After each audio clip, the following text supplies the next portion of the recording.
Good morning.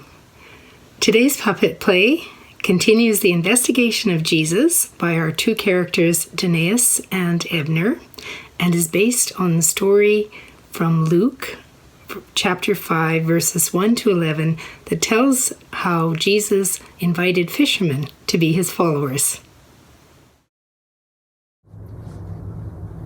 Good morning, Ebner. I hope you have found out some more about those followers of Jesus. Where are they from? Are they locals? Do they have any important connections? No important connections that I know of. They seem to be pretty ordinary. Just simple fishermen. Fishermen, eh? Well, they won't have much time for following Jesus around then. Fishing takes a lot of time and energy. They have given it up. Given what up? Fishing. You mean they gave up their jobs? To do what? To follow the new rabbi around. Why on earth would they do that? He's a pretty interesting guy, Danaeus. Maybe they want to hear his teachings. Well, they could just go to the synagogue once a week, like the rest of us. No rabbi is that interesting. Well, this Jesus is. And he does amazing things, too. Like what? Magic tricks? No, not tricks, just amazing things. Don't be obtuse, Ebner. Give me an example. What did he do that was so special a bunch of fishermen would quit their jobs to tag along behind him?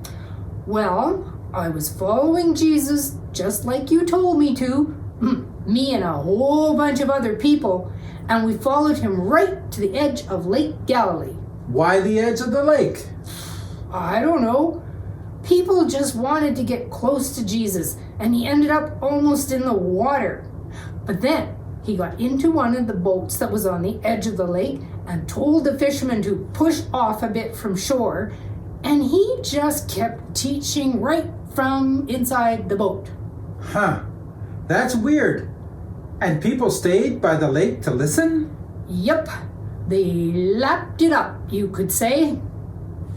So, what about the fishermen? Who were they? There was Simon Peter and his brother Andrew and those two sons of Zebedee, James and John. They had been out all evening and hadn't caught a single fish. Ha! They got skunked, did they? Not exactly. When Jesus was finished teaching, he told the fishermen to go out into the lake and put the nets down once more.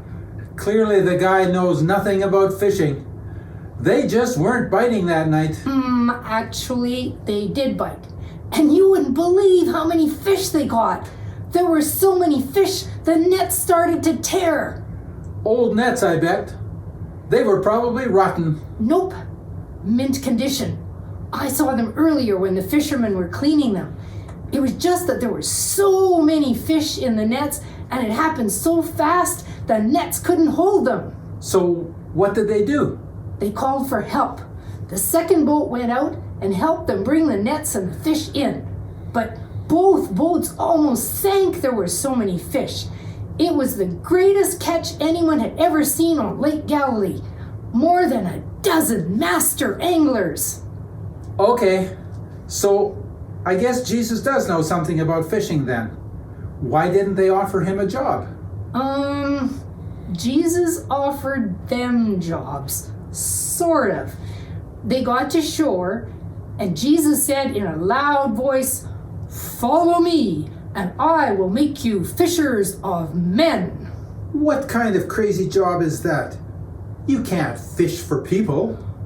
I guess that would depend on what the bait was. Ebner, I swear you are getting as nutty as those fishermen followers. What could Jesus possibly mean by, "I will make you fishers of men"? I don't know, but I am really curious. So, if it's okay with you, I will keep tailing them to see what they do next. Of course you will keep following them. We still don't have enough evidence against them to take to the Pharisees. And time is money, so chop chop. Okay, Danaeus, I'm on it. I will make you fishers of men, fishers of men, fishers of men.